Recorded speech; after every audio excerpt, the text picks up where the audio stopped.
In the main part. Big one?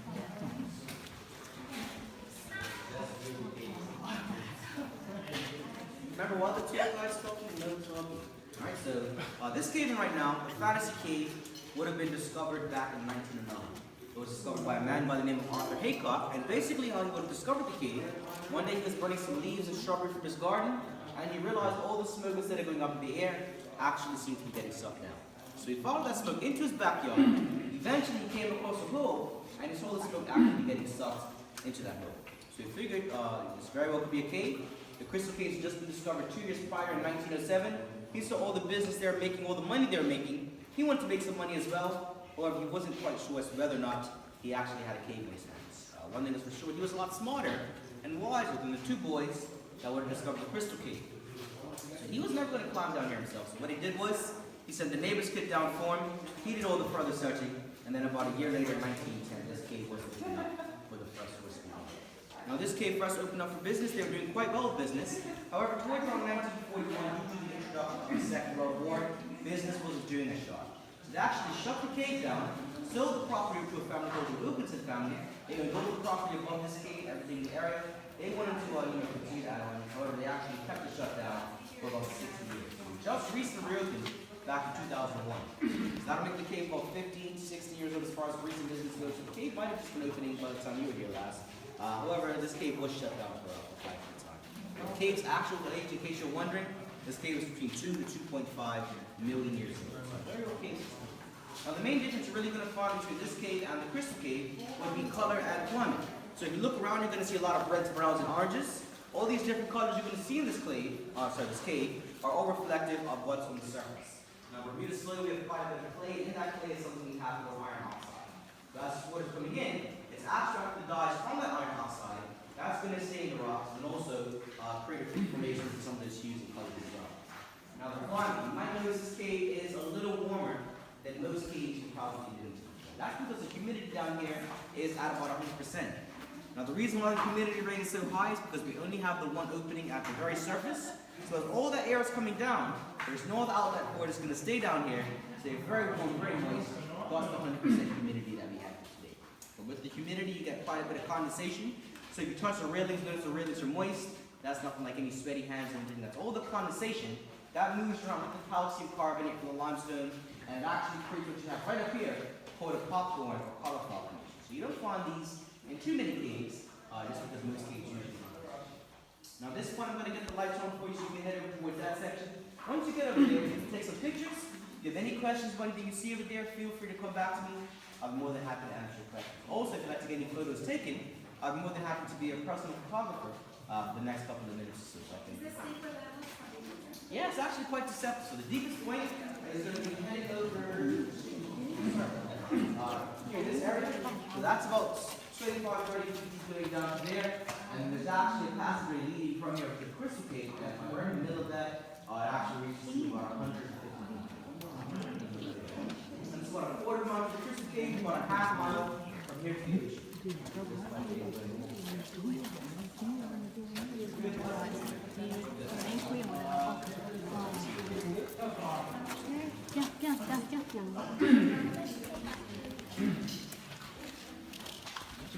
Sure, no problem. Thanks. So I can get one right here, and then another spot I really like is there on the rhythm. I can get a few for you. I know. Your dad said I would like to get in the boat, into the boat. Oh, it does look really deep right there, look.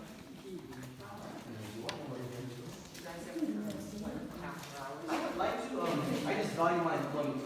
Yeah, I've reversed it yet, but you're not making one. You will. Yeah, probably. Have some good feeling to it.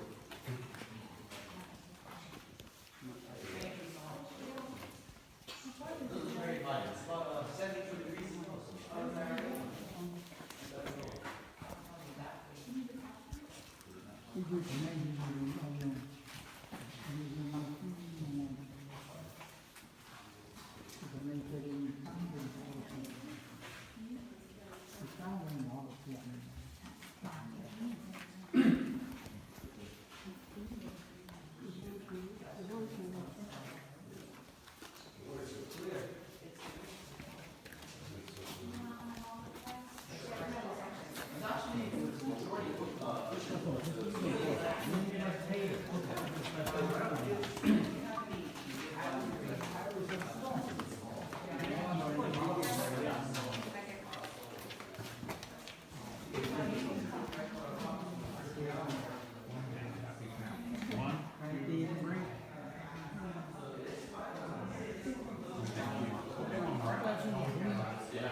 That would have been 2014.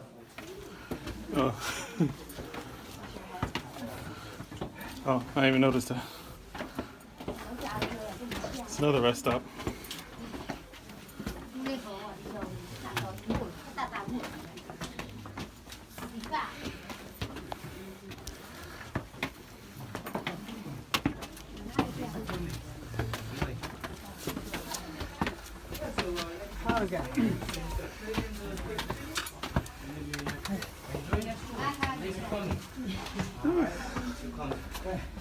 You're welcome, you're welcome. Thank you. Thanks for coming. How many steps is the other one? 83, but they're a lot easier. So it's kind of similar to this. You'd have a set, and another set, and another set. So it breaks it up for you. Looking forward to it. Thank you. Already went out of the way for you.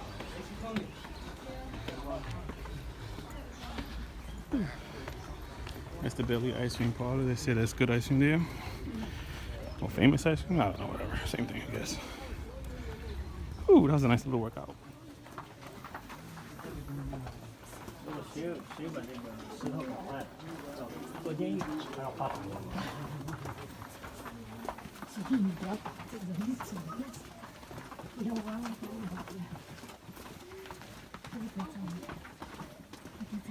be happy to answer them. If you can't remember my name, I'm not going to be offended. Just say, hey you, hey Mr. Tour Guide, something like that. Just don't be afraid to ask questions, that's the main thing. But just a couple things before we head down. First one, take as many pictures and videos as you guys want.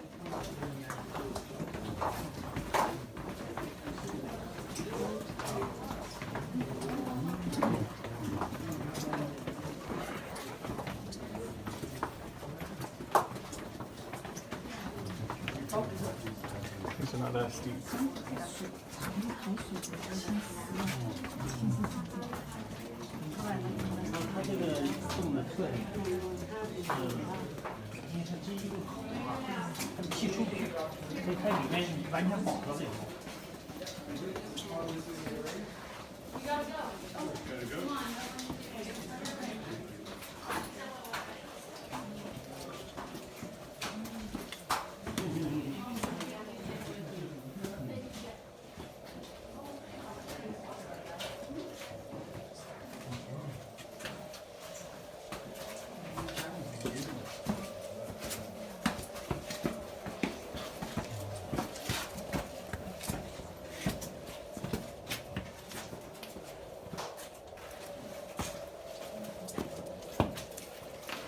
Just got out of the lock.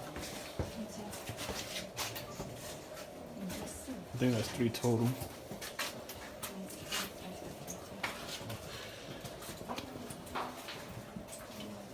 About 4.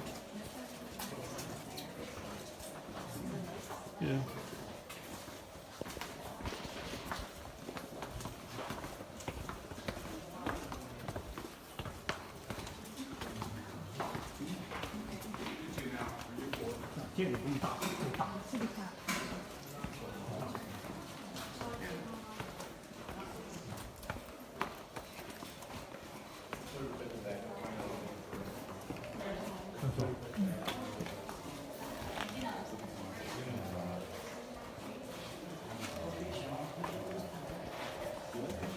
Steps in Fancy Cave are quite a bit steeper than these ones, so it should be easier to get back up. But we're not actually deeper down inside Fancy Cave. This cave gets a lot deeper. So here where we are now, we're about 130 feet below the surface of the earth.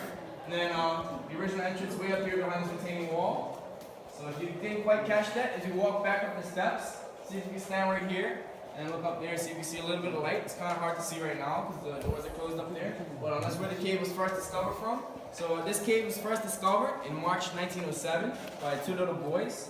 These were Edgar Hollis and Carl Gibbons. They were playing cricket. Everybody here know what cricket is, more or less? Yep. Sort of. So if you're not familiar, that's fine. It's similar to baseball, sort of. You hit a ball with a bat, and then beyond that, it gets a little too complicated for me to try and explain this time period. But 2 boys, they were playing their cricket out by where the parking lot is now. One of them struck their ball way up into the bushes. They ran to go try and find their ball, instead found that little hole way up there. So what they did was they got some rocks and pebbles for a download to see how deep the hole actually was. And what they discovered was very, very deep indeed. But instead of being a normal kid, like maybe what I would have done, just going home, going in a day, no more cricket, come back tomorrow with a different ball, something like that. These kids were a lot crazier than I would have been, a lot braver you could say. What they did was they ran home, grabbed as much length of rope as they could carry, tied it around a tree, and climbed all 130 feet down to where we are now. In pitch black. Nothing but low kerosene lights in full light. So this kid's pretty nuts in my opinion. But first kids to come down here and explore the crystal caves. What do you guys think the first thing was they did when they got down to this point? Yeah, exactly. So they were swimming around in this water for 2 hours, believe it or not. So they're down here for a pretty long time. They were swimming around, exploring the cave, looking for another way out, of course. But most importantly, they were looking for that shiny red cricket ball, which nobody's actually ever found even to this day. And that's just over 100 years later. So still keep your eyes peeled though, because there's this little unofficial rule on tour. And that's if anybody managed to find the ball, they say the big prize is you get your entire tour refunded. So you guys remember that. Probably be able to raise a lot more money for like auction it off or someone on the black market. So you know what to do that way. If you do that, don't forget about your running tour guide. You can always split the proceeds 50-50, sharing is caring. But when they couldn't find their ball, couldn't find another way out, they had to climb all 130 feet up to where they had come in from. And they ran home to tell their parents about what they had discovered.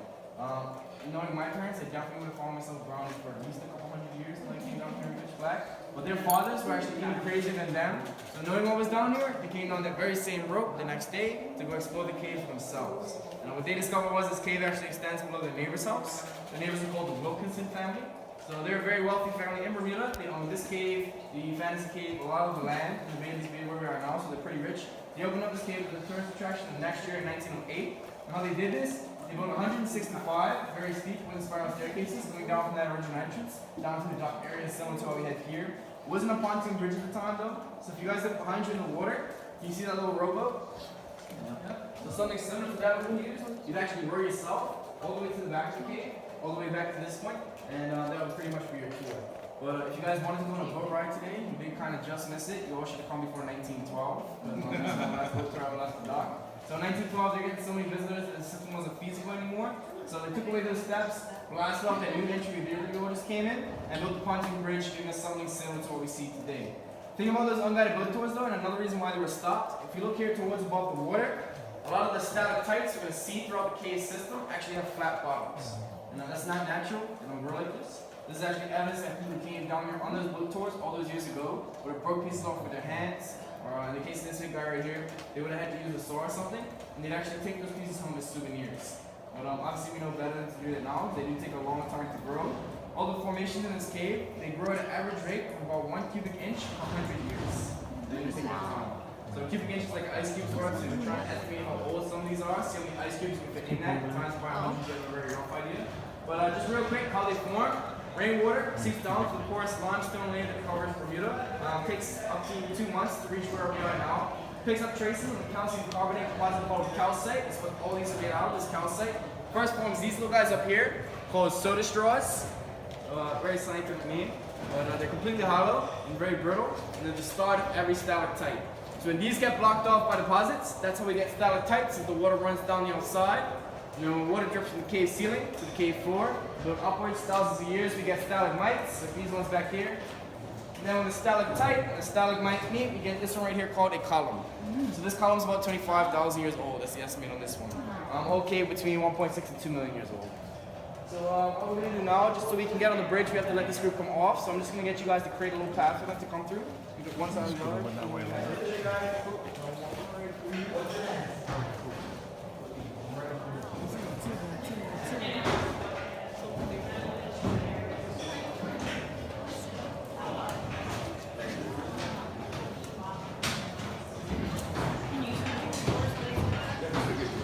What's the step, guys? Good day, all. How everybody doing today? Good.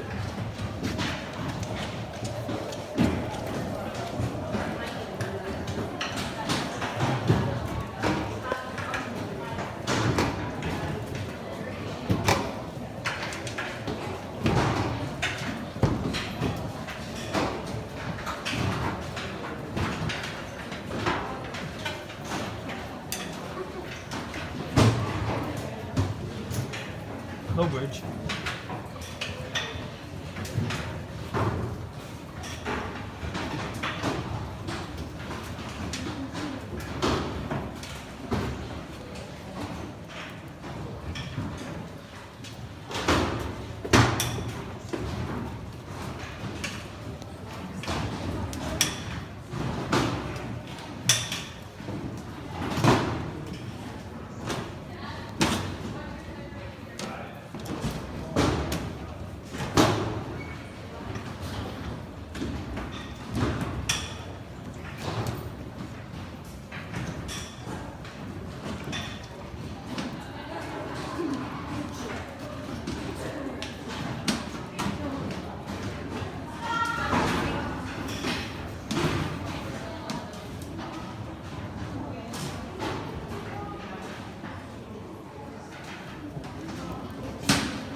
There's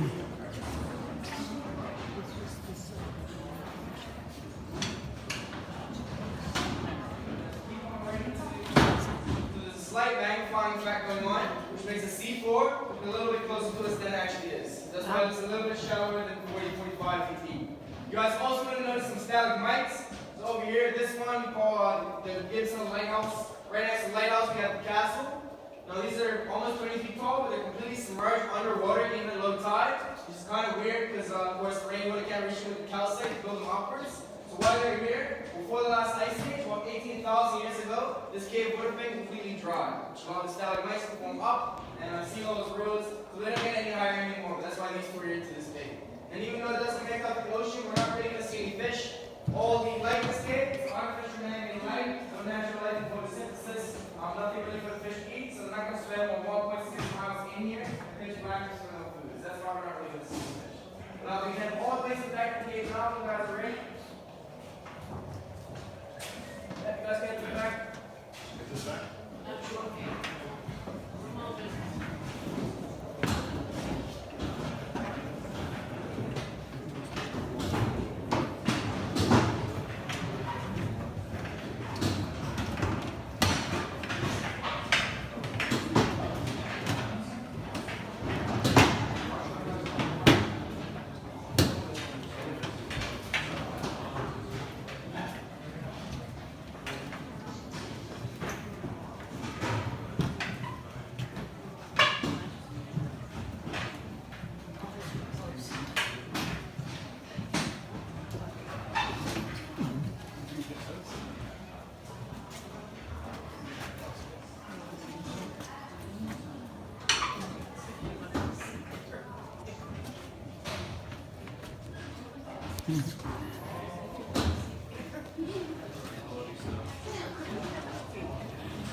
Keep moving right the way into the dock just so people can fit. We got a pretty big tour. Don't be uncomfortable, but you know, we're gonna have to make friends today in the cave. We're making friends. Yep, there you go.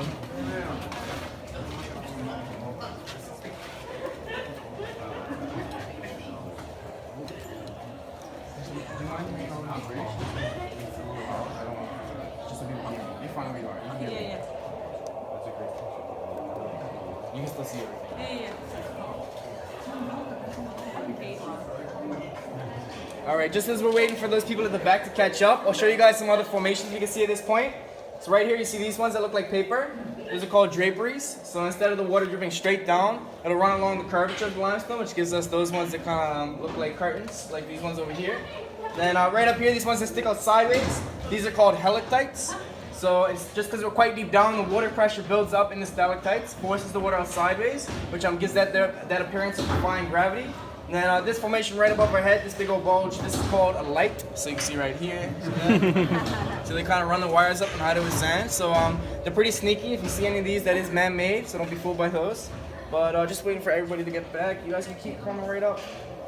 Yep, you guys come right up here. Anybody shorter too, if you want to make your way to the front, up, are you good?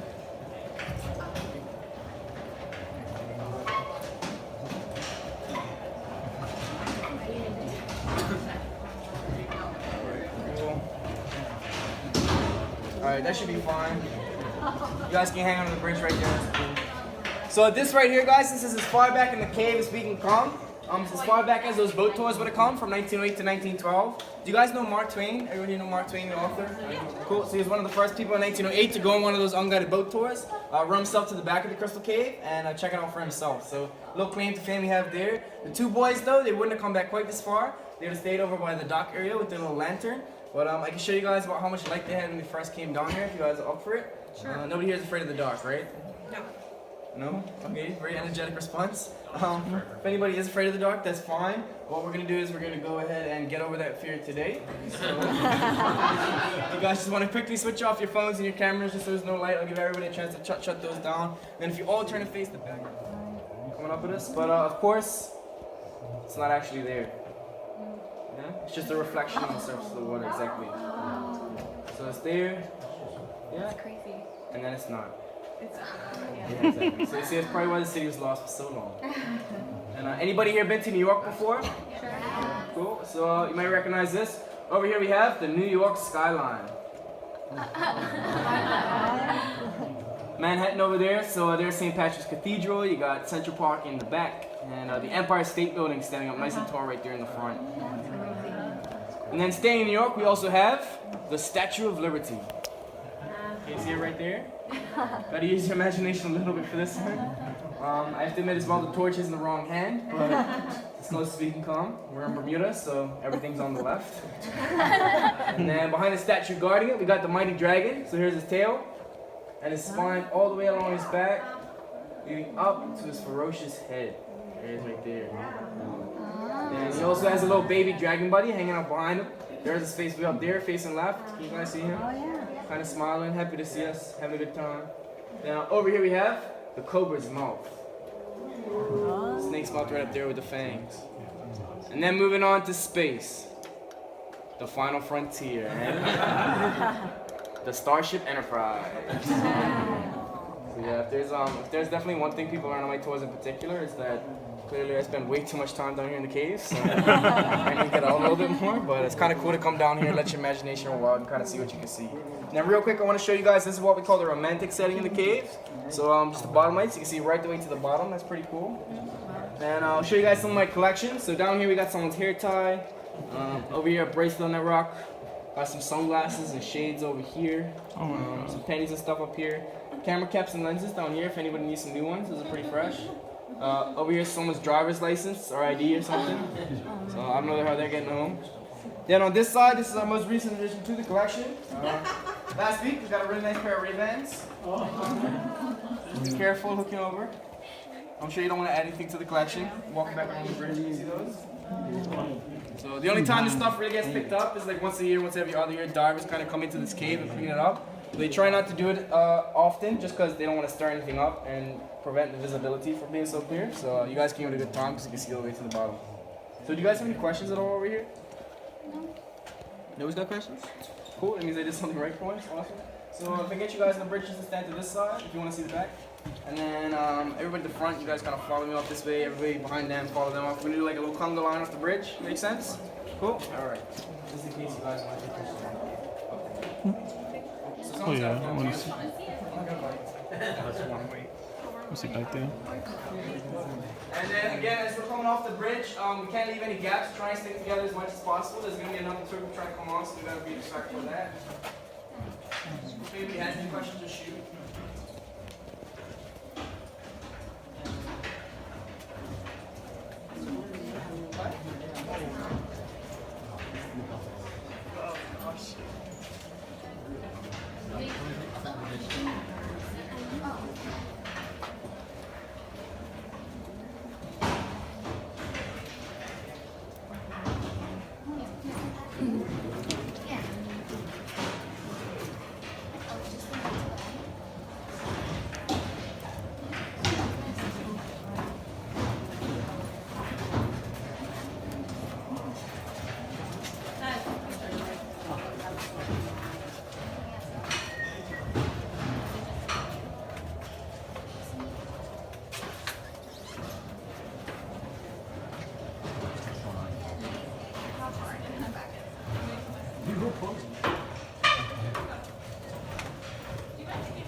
It's only 3 steps, I think they said.